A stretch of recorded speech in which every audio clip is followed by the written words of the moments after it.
Hello, and welcome to Sobercast, where we provide AA speaker meetings and workshops in podcast format. We're an ad-free podcast, and if you enjoy listening, please help us be self-supporting by visiting Sobercast.com, look for the donate link, and drop $1 or $2 into our virtual basket. We hope you enjoy the podcast. Have a great day. Hi, y'all. My name's Kim Monroe, and I am a sober alcoholic. My sobriety date is July 14th, 2008, and my home group's 164. Woohoo! All right, so 6 and 7, we spent a little time today finding out about honesty and that our life is unmanageable with drinking or without drinking, without God.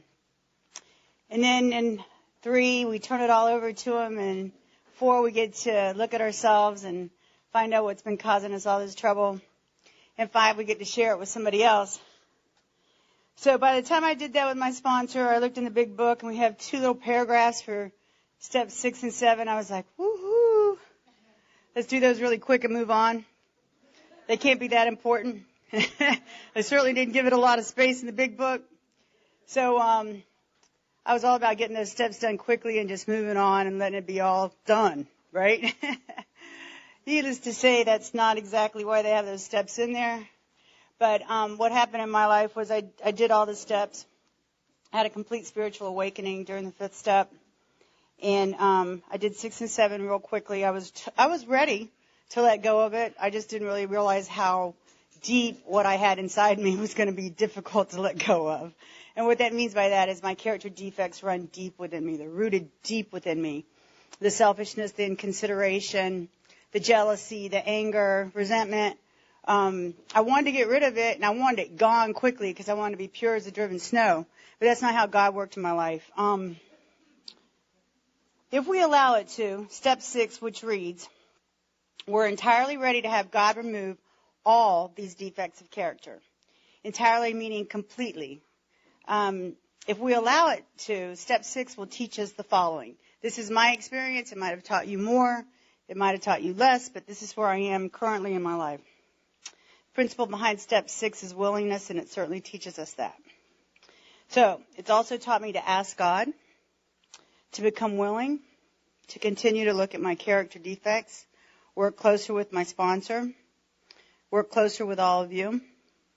This is my favorite, to let go and to let God, to have faith, to change, to grow, to look at adversity as an opportunity, to accept and be in the moment, to gain self-understanding, to continue to inventory myself and to let go of old ideas, to look at painful situations as an opportunity to grow spiritually, to listen to our inner voices, to surrender to God minute by minute, hour by hour, day by day.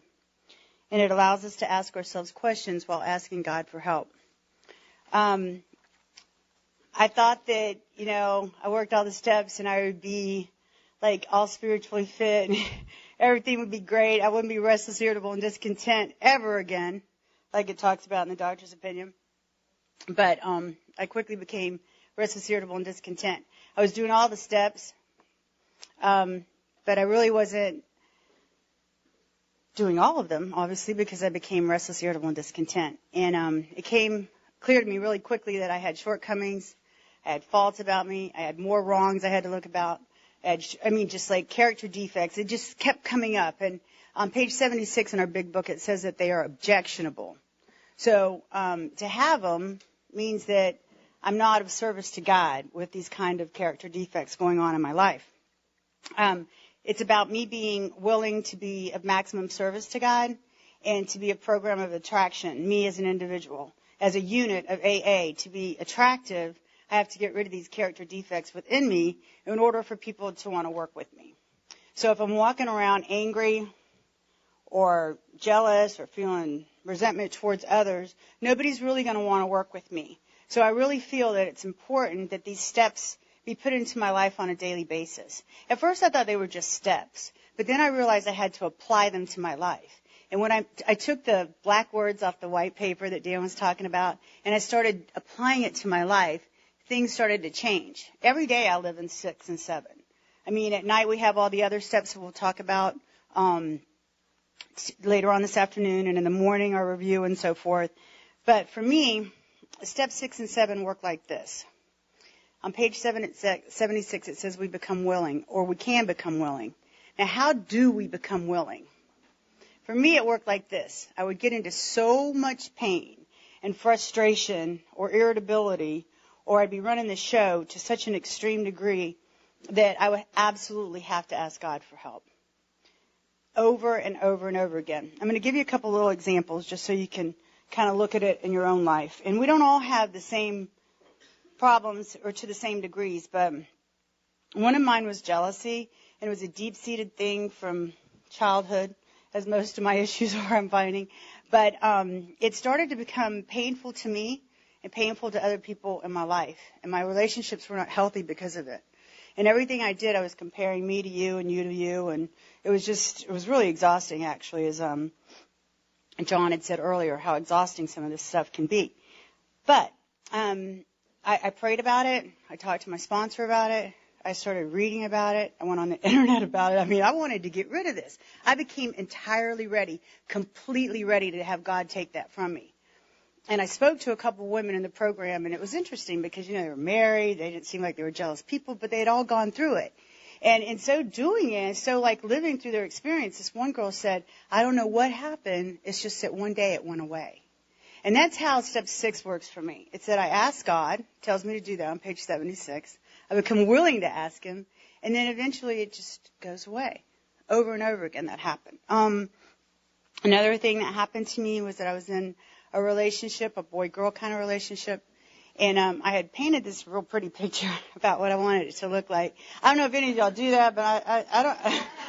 I'm way out of the delusion era. I'm into the fantasy of creating what I want things to be. And I loved when Carmen came up here to me because she was like, I worked with her for a few months. She's an incredibly awesome woman. But, she told me that not only was I running other people's lives, I was playing God in my own. And I'm like, oh, my God, I play God in my own life. And then I realized that, I have this video camera going how I want everything to be. But, it takes me a long time to uncover, discover, and discard. But the process of it, even though it's painful, it's developing a sense of assuredness for me. The self-worth goes like higher and higher, and the self-esteem goes higher and higher because I'm finding out more about me and how I tick and how I work and in relationship to God and you all. But I was being dishonest, and I didn't really realize it. I was talking to the sponsor that I had at the time, and she keeps going, are you stressed out? I'm like, no, I'm not stressed out. I'm fine. I'm perfect. I'm the perfect little AA woman. And next time she's telling me, are you stressed out? And I'll be like, oh, no, I've just gained 25 pounds. I can't sleep. I'm like, pissed off all the time. No, yeah, I'm stressed out. Well, after a lot of evaluation, really just doing inventory after inventory, I found out I was just being dishonest. And in being dishonest, it was dishonest to me, you guys. It was dishonest to me that this picture that I painted was not exactly the picture God had intended for me. Because I suffer from a disease of more. I want more. I'm never satisfied with more. I'm not even satisfied when you give me more. I still want more. I want more of what I want, more of what I desire, not more of what God has intended for me. So through that whole process, I was able to go, whoa, I'm so dishonest. Then I flipped over to page 76, and it says right there, it's so simple. This program is really simple. It says, if we still cling to something, I love that word something, so we can insert him in here. If I still cling to him. I love clinging. Oh, God. They didn't call me Kitty for nothing. It's just like, hang in there, baby. If we still cling to something we will not let go of, we ask God to help us be willing. How simple is that? So I said, okay, God, would you please be willing? Well, I'm willing. Will you be willing to help me let go of my dishonesty? And boom, the next day I can see the truth. And when I can see the truth, then I got something else to do with it. But that's for somebody else to talk about. All right, so we talked about objectability. Now, so when the pain of remaining the same is greater than change, that's when I'm going to ask God to be willing. That's just how it is for me. Now, you guys might be able to hang in there a lot longer. I've got a high resistance to pain way up here. But for me, I go back to that line where it says we squander the hours that might have been useful. If I am in this, I am not helping you, I'm not helping myself, and I'm staying the same, and there is nothing cool about staying the same because the whole world's involved in change. Another example was one night at 164, Will said, while he was sharing, I have to practice the principle of honesty in all my affairs. I have to be willing to do this in all my affairs, even my checking account. And I've probably heard that before, but this particular night I was like, oh, God, that means me too. You know, like I have to be willing to practice this in all my affairs. So I was like, well, maybe that's why whenever I wrote that check and I didn't have money in the bank, that caused that to bounce and that caused that to bounce, and I had less money, and it's this vicious cycle, and I think I've done that before. So once again, you know, I caused myself enough pain, but for some reason I just have to be ready for it. I don't know how that works, but God seems to get in all up in there, get up in my business, and shows me how it works. But so I can use that prayer there too. God, I'm now willing to change that. I'm now willing not to do that. So it helps me with all my character defects, this particular steps. Helps me with my control issues. I don't, you know, I hate to think that I'm controlling, but, you know, I go to CODA every Saturday morning, and they tell me that I am. So, you know, I'm all about getting better. I'll do whatever it takes to do more, to get better, to help others. You know, I'm all about service. I'm all about anything I can do to get into the spirit of light and to God, to be right here in the present moment. That's another thing Carmen taught me, and it's kind of all up in this, you know, is just to be right here where I am at all times. I can't be right here where I am if I'm in my character defect over here, because it's going to cause, if I'm overdrawn on my checking account, y'all going to hear about it, not because I'm going to tell you the truth, but you're going to hear about it because I'm going to be angry to you, I'm going to be short with you, I'm going to be irritable, I'm not going to pick up your phone call, I'm going to get into a little bit of self-pity, and then I'm going to be over in the corner and be crying. So it all brings out all the rest of them. And all I got to do is be aware of it, ask God to remove it, and then move on. I love that these two little steps are together, even though they didn't give them a lot of space in the big book, man. For me, it's just like, whoa. I don't know, maybe it's where I am in my recovery. Y'all, that's up to y'all, wherever you're at. But it breaks it down to the next step, is step 7. And there, that says that we humbly ask him to remove our shortcomings. Back in the day, they said on our knees we ask him, which is a humbling posture to get in front of God. And it's not necessarily for God, it's just that God wants us to need him.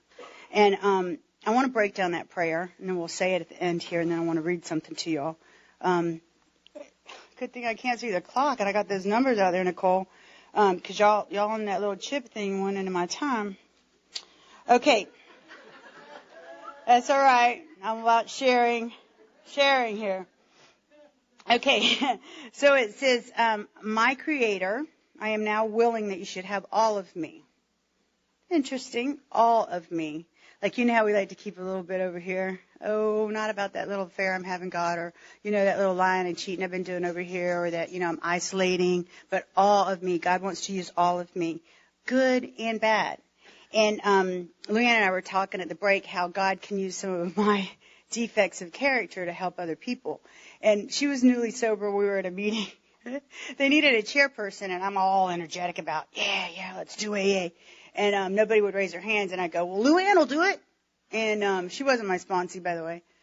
And I didn't think she minded, and then I got a phone call, quickly found out that she did. And then I was annoyed that she was actually offended by me that I would suggest that for her. Like, really now? Don't you think you should be doing that? And then I called my sponsor. Luckily, I called my sponsor, and they're like, oh, nope, you were wrong. She's not your sponsee. It ain't none of your business. Call her up and apologize. So my brashness, my aggressiveness, my assertiveness, all of the rah-rah about AA, Luann has now the commitment, right? And she goes and she chairs the meeting, and she's recovering also. And after the meeting, she calls me up and she goes, you know what, Kitty, I was angry at you for making me do that, but it was absolutely the best experience I ever had. So what is good and what is bad? Maybe God will use something within me to help someone else move along or whatever. And it turns out that by her calling me, it was another blessing. So I can't look at things as if they're good or bad, because I just need to look at things as if they are. What is, not what if is going to happen, but what is happening, you know, what really is happening. So I pray now that you remove from me every single defect of character which stands in my way of my usefulness to you, God, and to my fellows. So once again, it's about me keeping my house clean so that I'm available for God immediately upon request in whatever He wants me to do. And then it says, grant me strength. I need that whenever you're working with sponsees. As I go out from here to do your bidding. You know, I mean, we do need strength to do it, because I found that as we want to pass on this message, that there's going to be a lot of roadblocks in our way to helping other people recover. So we really do need strength. And this is my interpretation, you guys. This is just where my spirit is. And then it says, amen. Now, I've been told that amen means so be it. So once I get to the point where I want to be willing to get rid of this, I ask God, I get down on my knees, I become humble, I say this prayer. That's it. End of story. I don't get to walk off and carry it with me all day and ruminate about how I wish you would have done it this way or should have done it that way. It's just it. So be it. Done. Amen. It's the only prayer in our big book that has a completion to it, and there are many ways of looking at that. But so be it. That's the end of that prayer. Would you all like to say the prayer with me? Okay. And then, like I said, I want to read something to you. The prayer reads, my Creator, I am now willing that you should have all of me, good and bad. I pray that you now remove from me every single defect of character which stands in the way of my usefulness to you and my fellows. Grant me strength as I go out from here to do your bidding. Amen. Amen and amen. Okay. For me, this is about letting go and letting God. And really, in truth, God has it all anyways. But He wants me to grow and change and become a better person. And thank God for Alcoholics Anonymous. But I found this writing one day, and I like to read it because it was written by someone anonymously, and I got a feeling they might have known a little bit about our program. It is not AA literature, but it encourages me to read outside of AA for books. So I'm going to read this to you guys, if you will. It's a relinquishment foundational to our faith, letting go. To let go doesn't mean to stop caring. It means I can't do it for someone else. To let go is not to cut myself off. It's the realization that I can't control another. To let go is not to enable, but to allow learning from natural consequences. To let go is to admit powerlessness, which means the outcome is not in my hands. To let go is not try to change or blame another. I can only change myself. To let go is not to care for, but to care about. To let go is not to fix, but to be supportive. To let go is not to judge, but to allow another to be a human being. To let go is not to be in the middle, arranging all the outcomes, but to allow others to affect their own outcomes. To let go is not to be protective. It is to permit another to face reality. To let go is not to deny, but to accept. To let go is not to nag, scold, or argue, but to search out my own shortcomings and to correct them. To let go is not to adjust everything to my desires, but to take each day as it comes. To let go is not to criticize and regulate anyone, but try to become what I dream I can be. To let go is not to regret the past, but to grow and live for the future. To let go is to fear less and love more. Anonymous. The end.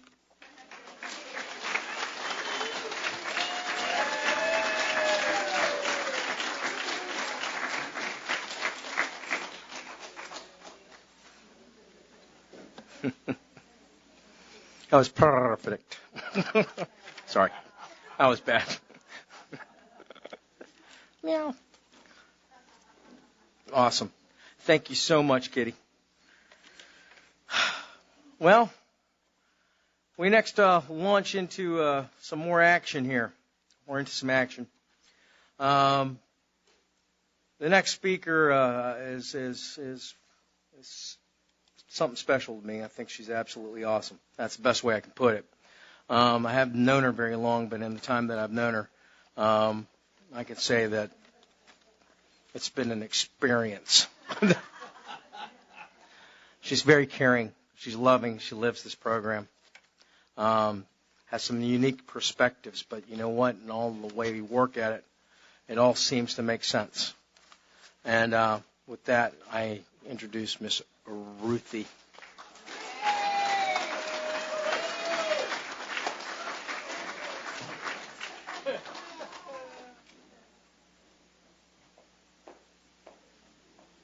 My name is Ruthie, and I'm special.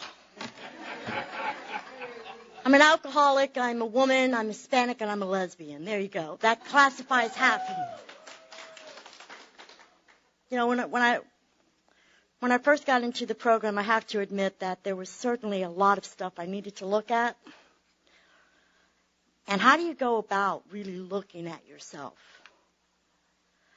In step 4, we look at the resentments, and we see that in the mix of being the victim, we see where we've really done some nasty stuff to people.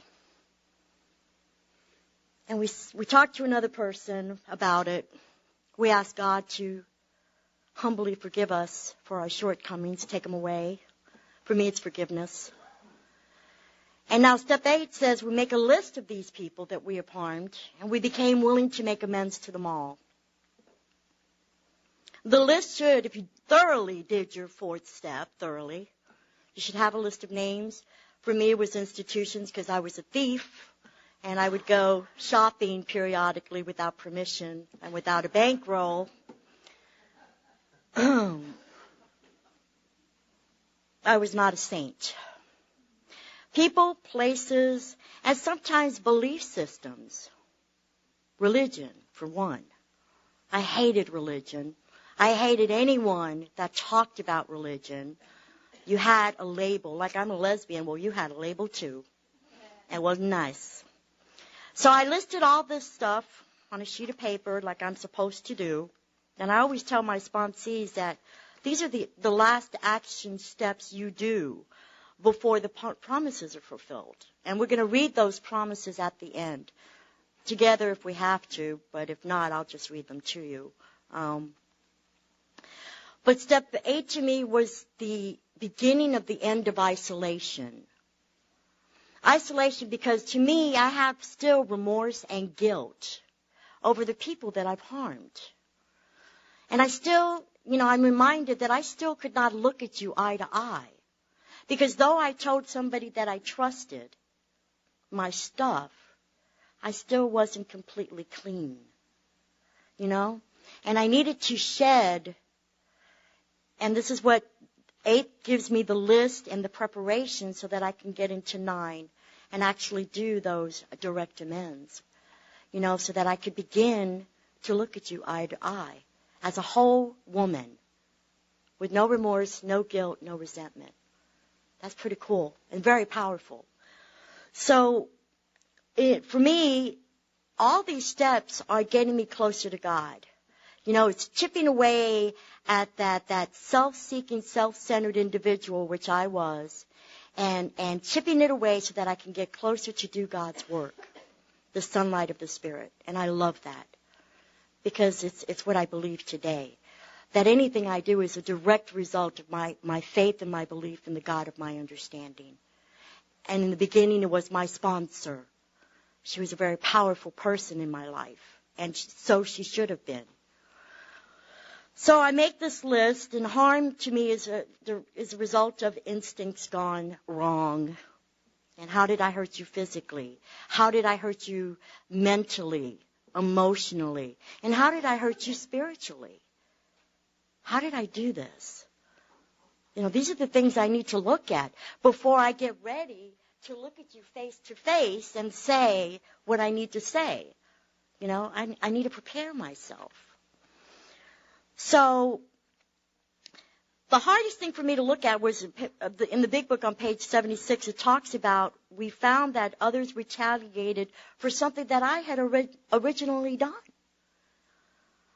Mrs. Jones, who was a Christian woman, so I went in her backyard and I pulled all the roses. So she called the cops on me. Well, this is a Christian woman that I literally got so mad. She saw fit to call the cops on me. I was the one that started that. But I only looked at, what a bitch, She called the cops on me. How dare she do that? Well, by this time, I need to look at me and what I've done to you. So the question's, how did I harm you? What did I do? Exactly what did I do? Oh, I did a little lying. No. What did I really do to you? How did I lie to you? Well, I actually went to your girlfriend, and told her, hoping it would get back to you. All that stupid stuff we do to create that nastiness that happens. Was I selfish? Was I dishonest? Was I inconsiderate? I'm the tornado that runs through your life and leaves a bunch of junk. And I go on my happy way, in my dysfunctional way, like nothing wrong. There's a lot wrong. So my list was large. I was born in Tampa, raised in Tampa, so everything I've done in disease, I now have to atone for in sobriety. Some of us are lucky we do geographical cures. I didn't get to that one quick enough.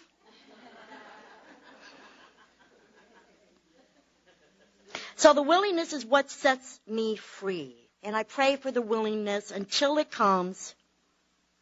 And we do this for the sole motive of removing guilt and remorse. So we make the list, we ask the questions, and then we pray for the willingness. That's all step 8 is. It isn't about projecting into what's going to come. It's focusing on those questions, how I've harmed. Let me write it down so that, and then I'm prepared. I don't know how many of you, when you go to work, I have to go to work and there has to be paper and pencils and stuff for me to do my job. So I stock up and I'm prepared. Step 8 is in preparation for 9, for me. So, of course, I let my sponsor look at my 8 in my list. My institutions, which Walmart, Kmart, Macy's on occasion when I felt in a good mood.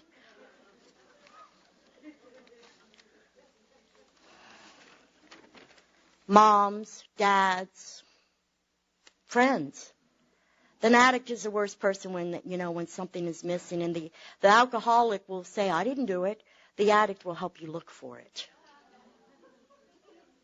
That were me. Friends. People that mattered. And I could say this in a joking way today. But you know what? It's only because God has truly blessed me and forgiven me. Yeah, but it's not a joke. There are many sick and suffering people out there that are just clueless as to what the disease is really doing to them.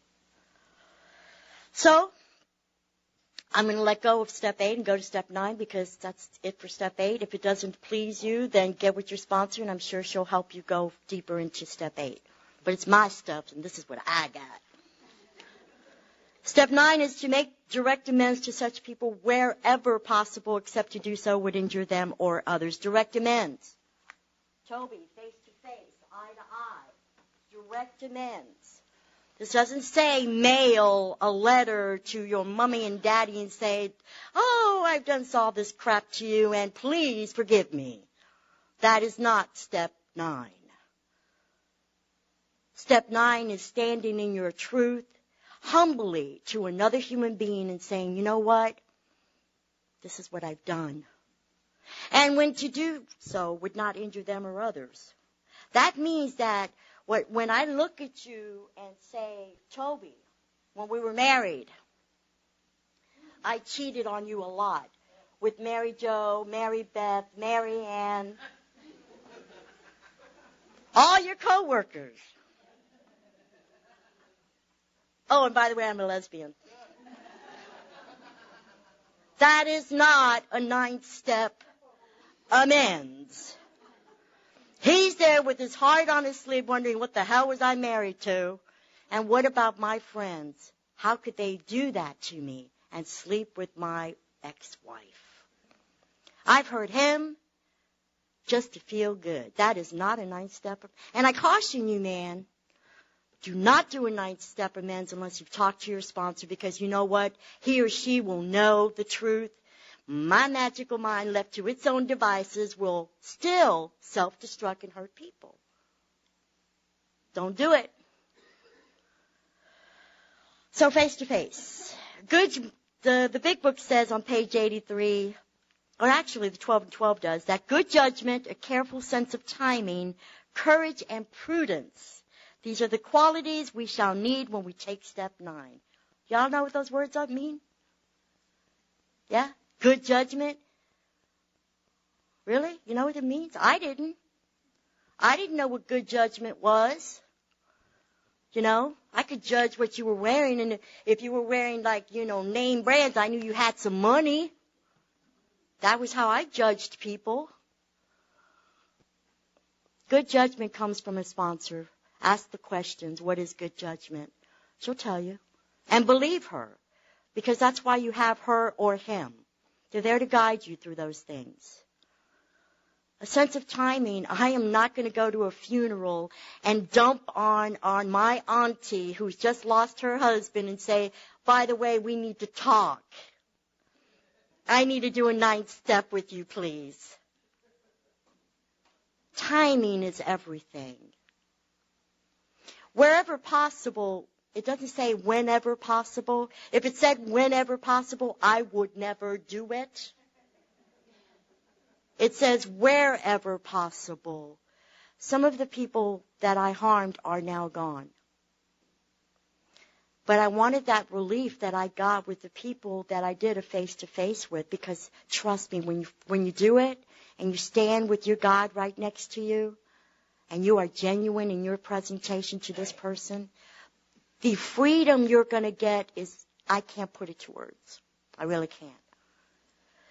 So what about the people that are gone? I sat with my God in my favorite place. For me, it's my backyard where the squirrels play and stuff. And I ask God, and I write a little note, and I read the note to God, and then I burn it and I bury it.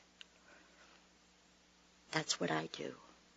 I'm sure your sponsors will tell you ways to get the relief necessary to remove the remorse and guilt. Utilize them. And you'll hear me say that a lot. I only had 16 sponsors. Because you know what? That one knows more than you. So, bye-bye. I was arrogant, I was confused, and I was unwilling to yield. So I guess I did do a geographical cure, didn't I, with sponsors? Huh? Yeah, okay, all right. So I made a chart. And the chart was the people that I have harmed now. These are the ones I'm going to do now. Then another chart said later. And then another chart said, these are the ones that I ain't never going to do. I'm never going to do. And we all know who those are. We don't even say their names. What's cool about the now list is it gives you some strength. It gives you some encouragement. It gives you some feeling of,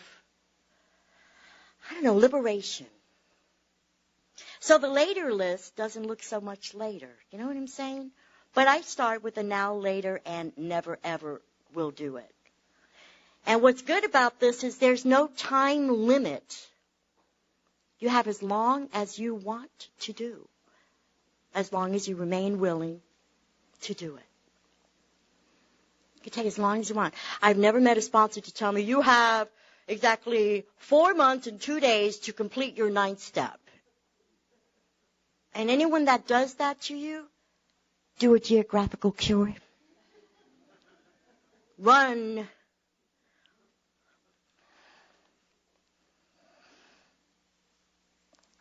I used people in the past, but I need the people back. I need them back in my life. I used people because that's what I thought you were supposed to do. And then I realized with the sponsor and with the help of God and those about me that I get to give back. I was a taker. I don't know about you guys, but I was a taker. So the goal is to continue to clear away situations or persons. With the money gig, I wrote more money orders I don't know if they still do money orders today, but back when I was around, money orders. I did them to Walmart, Macy's,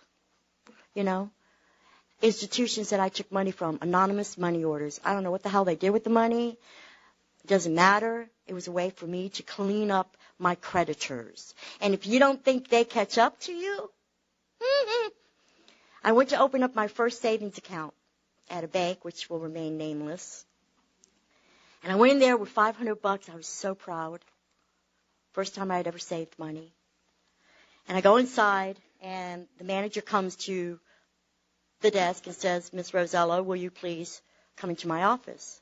I thought I was a big shot. I want to get to see the big guy's office. I was like, yes, certainly.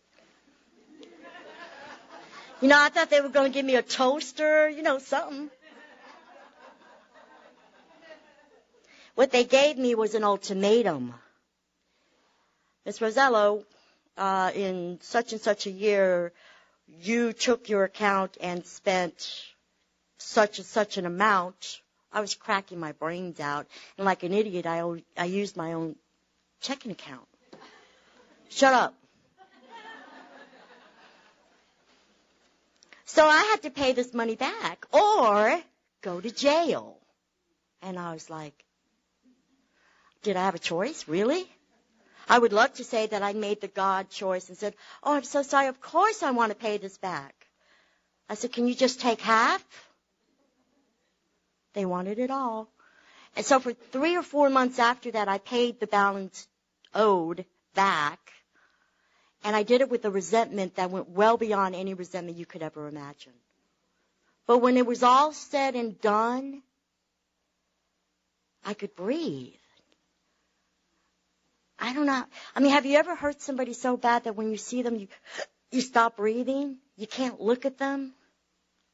Well, by paying this money back, I was able to feel somewhat human again. I still have that same checking account today. 8 years in sobriety, it's the same checking account. That was a big deal for me.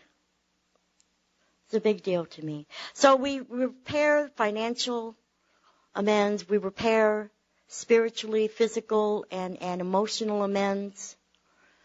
And the belief systems that I had that harmed me and those about me, because I remember going to church one day and, God, if you're Pentecostal, forgive me. I say it up front. But they had this little spiel where somebody was speaking tongues, have the vapors, and then someone else will raise and speak in English about what God's message is. Well, I decided I was going to be the one to speak in tongues one Sunday. And I was going to disprove this crap. And I was going to wait for the person to stand up and interpret my gibberish. So I flung out some pig Latin, some sounds of animals, whatever. And the vapors hit me. Do you know a young man stood up and started saying a message? And I said, Nene Fluffy, stop, just stop. And I told him what I had done. I was immediately escorted to the pastor's office. The service went on. And he looked at me and he said after the service, and he said, what makes you think that just because you don't believe, that we don't believe?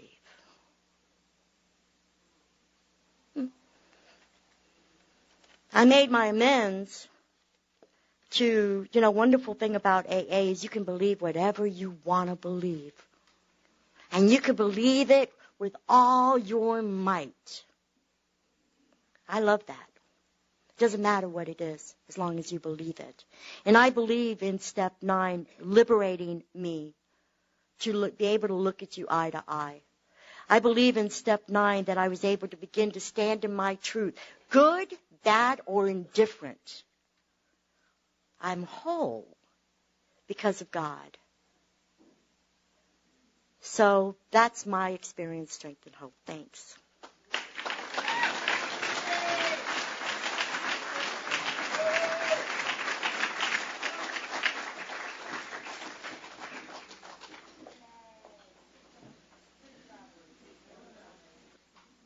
Didn't you want to read the 9-step promises? I'm letting the man correct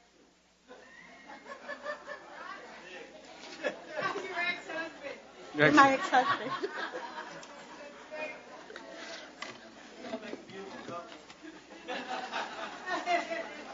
Similar hairlines. We have the same taste in women. No, okay. On page 83, the bottom of page 83, if you want to read with me. Because this is really beautiful stuff. Kitty's shaking her head. She knows.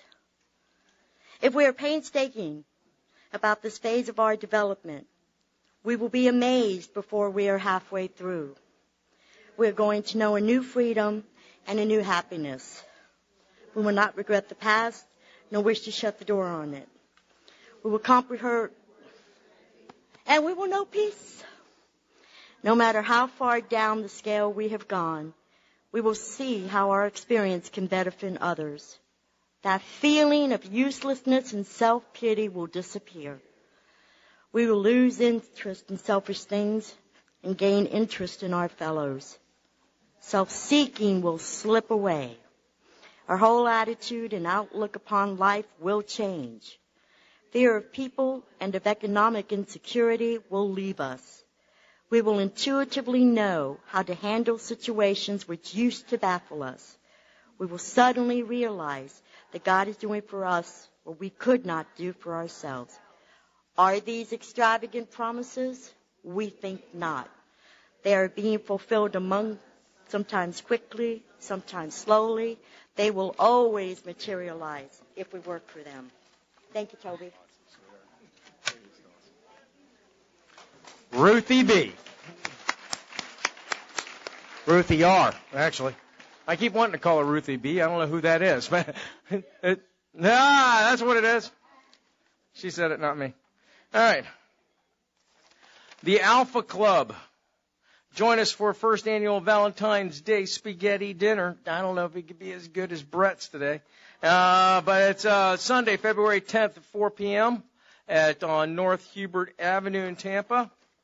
Ladies and gentlemen, Sober Stock 2013. Woo-hoo! Fridays through Sunday, March 15th, 16th, and 17th. You all know about that. It's all sorts of information. If you need it, we can get it for you. All right. Having gone through step 9, what they call the action steps, we are going into what some call the maintenance steps. Some people call it that. Some people have other opinions, but we'll see what they have to say. This young man is who's going to present this today is a kind of near to me, near and dear. Had a lot of talks with him. As a matter of fact, today our parish, the parish priest of this church is from the Philippines. And this guy, I introduced him to the priest, and next thing I know, he starts rattling off in some Philippine language, and he looks like he just came out of Kentucky or Kansas, So maybe he was speaking in tongues, Ruthie, but we don't know. But I know when he speaks, he makes a lot of sense, and it's my privilege to introduce to you Mr. Abram B.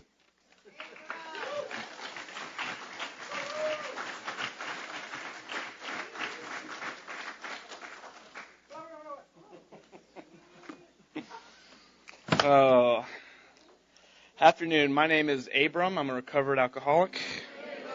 And I use the word recovered to state that I've recovered from a seemingly helpless state of mind and body. As we go through these steps today, and I really do appreciate everything that's been said prior to me being up here, but going back and listening to someone in step 2 talking about returning to sanity. When I admit that my status as a human being had become helpless, my state of mind, I didn't think there was any help for it. And step 10, I'll get into in a little bit, promises us that sanity in the big book. on page 84.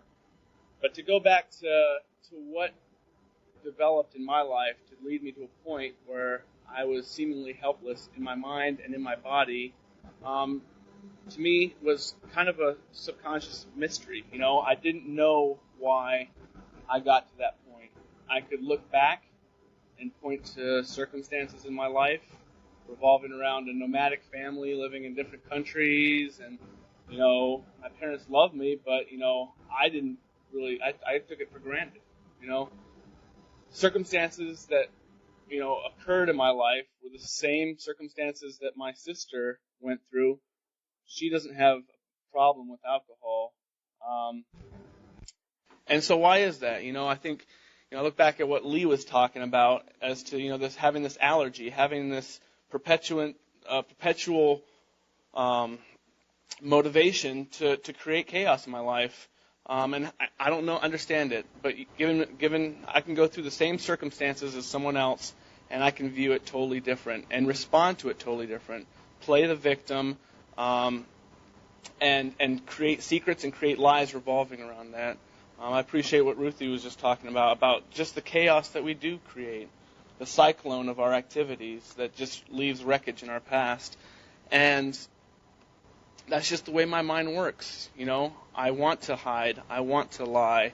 And my solution and my thinking is to fix it, up until I have the solution outlined in this book, was to drink. That was my solution. And that caused more problems. That caused me to delve deeper into this insanity that it talks about. I like the definition that they give in the book on page 37 of what insanity might be. It's a lack of proportion of the ability to think straight. And I can look back and honestly tell you that for up until about a year and a half, almost 2 years ago, my ability to think straight was lacking, in that it caused me to do things and say things that were hurtful to others, hurtful to myself, and ultimately, hurtful to my relationship with God. I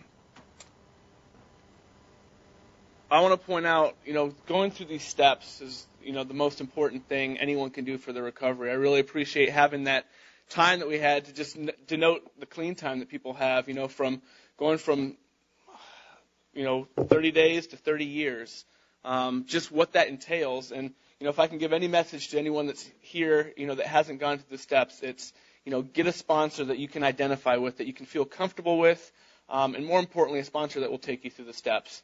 The steps are outlined in this book. The first 103 pages, pretty much, will take you through the steps, line by line. It's important that you do that with a sponsor that's been through them.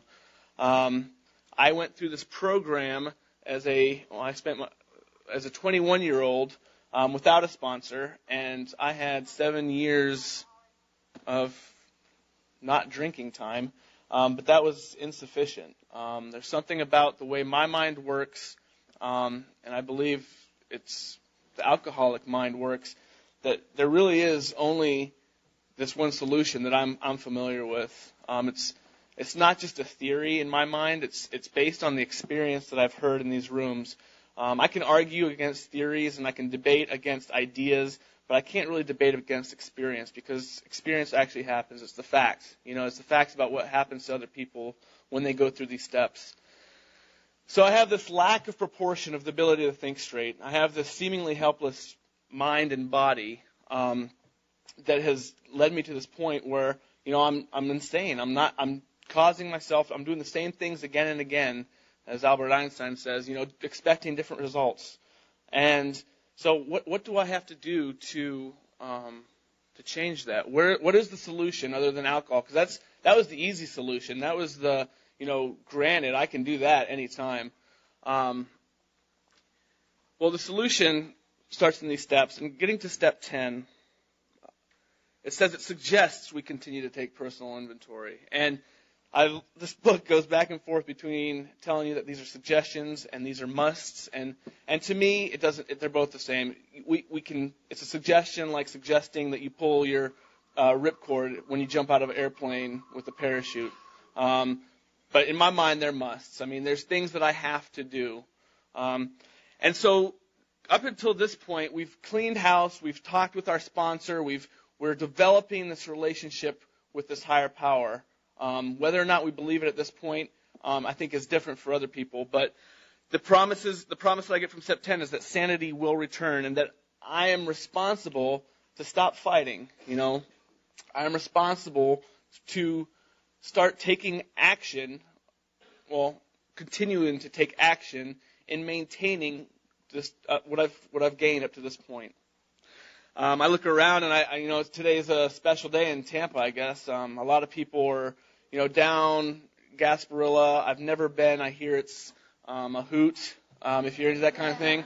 But, when I look around here, I look at people that have chosen an action to be here today as opposed to being down there. And, given, if none of us had recovery, I think most of our minds and our actions would have taken us down there. And so all of us, have maintained some sobriety up until this point today by taking the action of being here and taking the action of listening to people's experience, strength, and hope on these steps. And I just appreciate the principle behind Step 10 being perseverance. I am a quitter. I am a liar, a cheat, and a thief.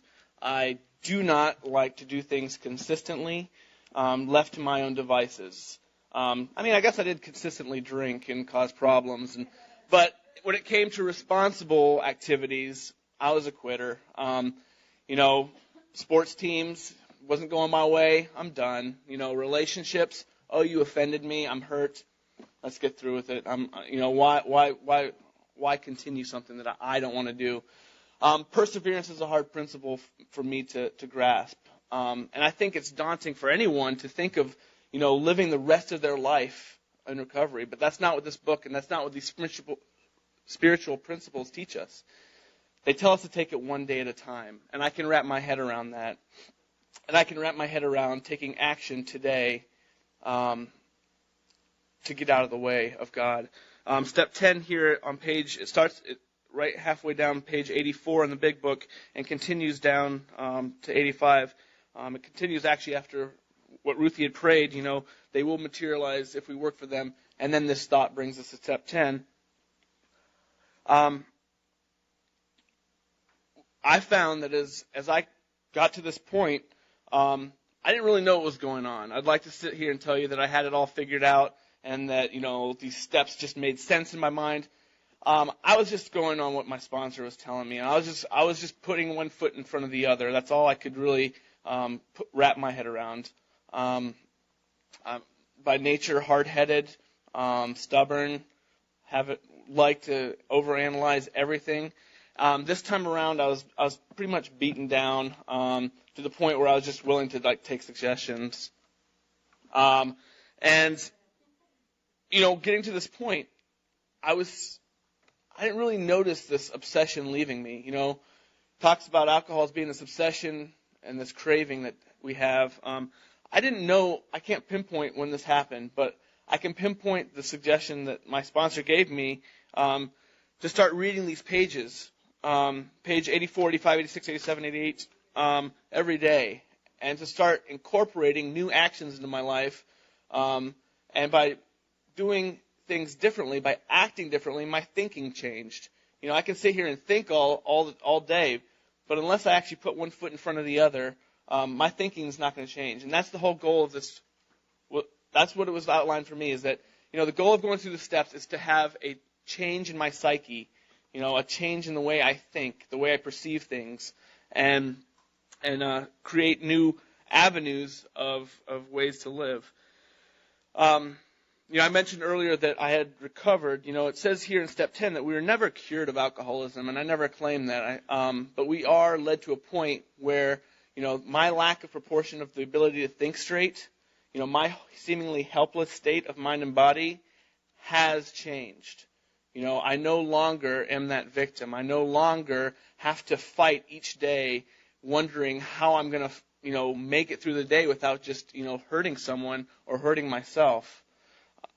today I have a chance to, be in a fellowship of people that encourage me to take action, to hold me accountable, that allow me to hold them accountable. And that continues to grow each day. Most days. I'll say that, and I'll say this just to be entirely honest, is that if we're not making progress, and if we're not continuing to grow, someone told me once that we're either moving closer to a drink or closer to the solution. And today I want to be part of that group of people that is guided by the solution of Alcoholics Anonymous. I don't do it perfectly, and I'd be lying if I said that I did.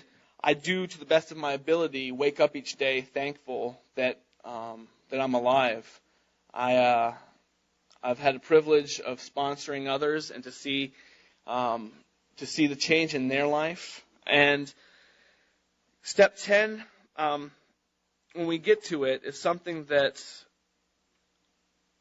is kind of a refreshing step to do with them, because I don't have to, hold their hand through it. It's me kind of letting them leave the nest. It's saying, what?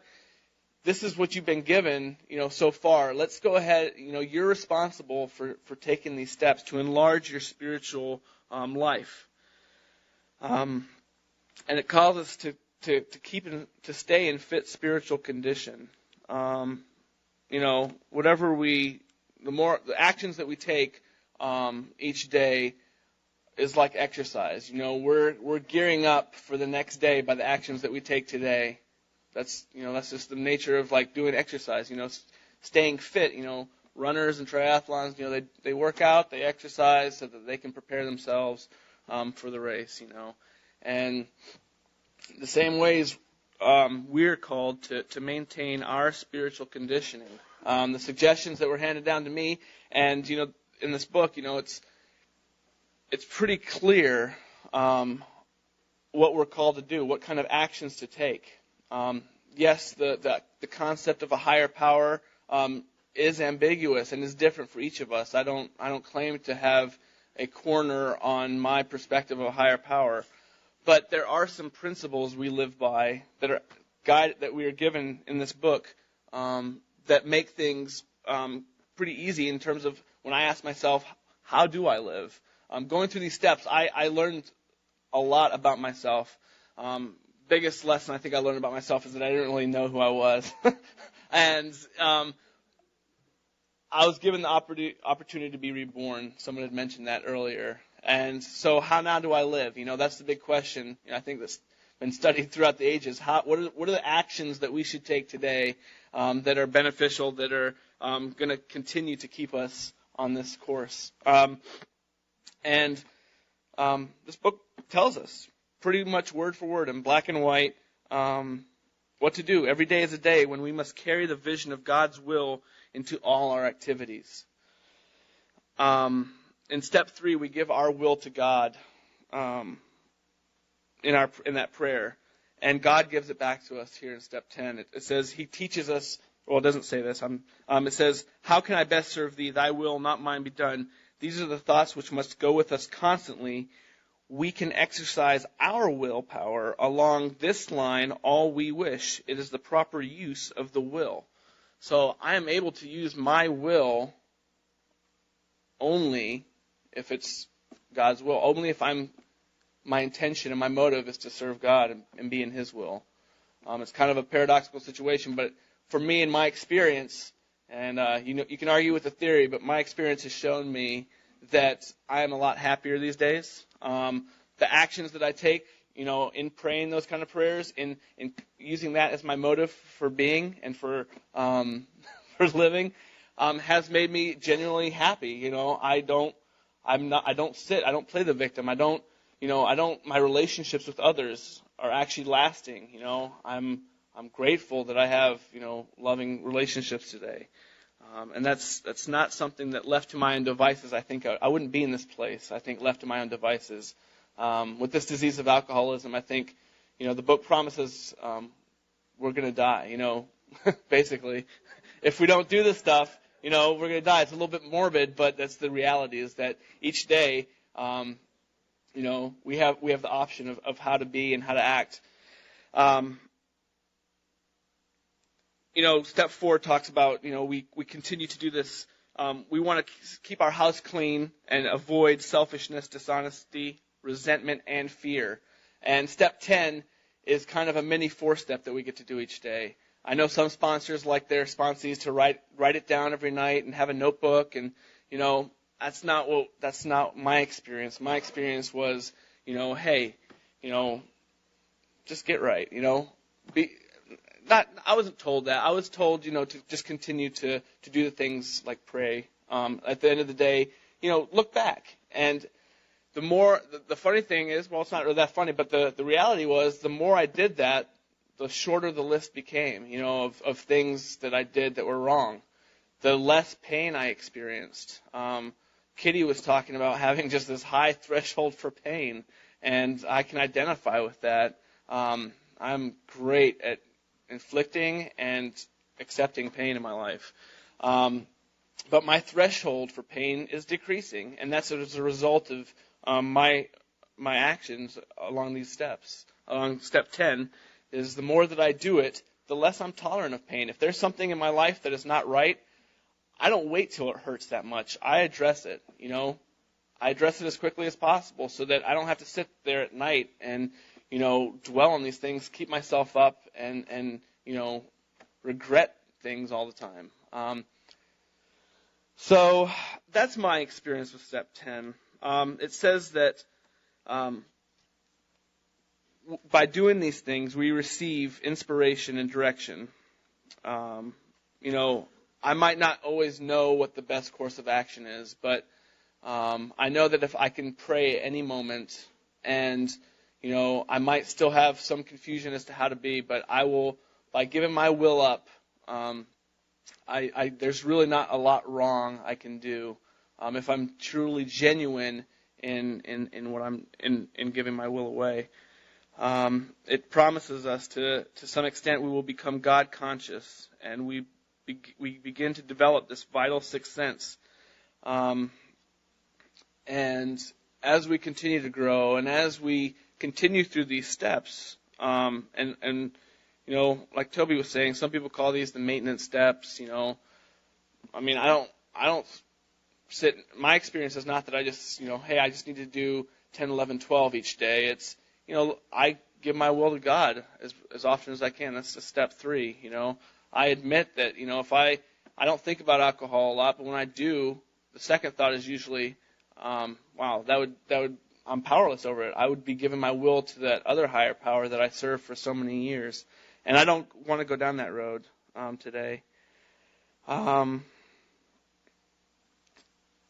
of the things that we also get to be rid of is the fear. I used to be afraid that, I'd have reservations about, well, what if, I'm in this situation and, this I could create certain scenarios where, I was afraid that I would be looked at as less than by my peers if I was, to never drink again. And my thinking was just along the lines of, creating these scenarios to live in fear. And I'm so glad that I'm, around a group of people and around these kind of principles that allow me to get rid of those. And I do that through practicing the 10th step, where I'm able to look over my day. Where have I given in? Because it really is giving in. It's my choice to go into the resentment, to go into that fear, to go into that selfishness and dishonesty, which I still can do on a daily basis. But it is my choice, and I have to accept responsibility and show a willingness to get rid of that. Otherwise, I think that I backtrack. So I think that's about it. Thank you for letting me share my experience with Step 10.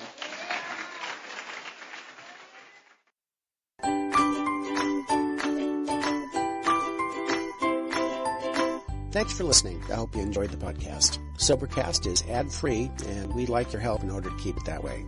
So if you'd like to help us be self-supporting by pledging $1 or $2 a month, visit Sobercast.com and look for the donate links. Thank you very much.